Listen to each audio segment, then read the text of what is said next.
Testicular feminization syndrome, now more appropriately called the complete androgen insensitivity syndrome. This is a genetic disorder that makes XY fetuses insensitive, unresponsive to androgens, male hormones. Instead, they are born looking externally like normal girls. Internally, there is a short blind pouch vagina and no uterus, fallopian tubes or ovaries. There are testes in the abdomen or the inguinal canal. The complete androgen insensitivity syndrome is usually detected at puberty when a girl should but does not begin to menstruate. Many of the girls with the syndrome have no pubic or axillary armpit hair.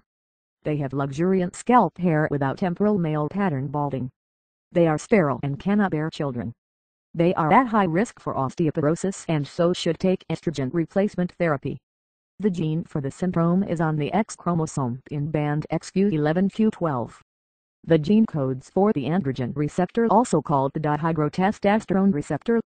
This gene is mutant in the complete androgen insensitivity syndrome. Because of the mutation, the cells cannot respond to androgen. If a woman has the mutation on one of her X chromosomes, the risk for each of her XY offspring to receive the gene and have the syndrome is 50%. There are also partial androgen insensitivity syndromes.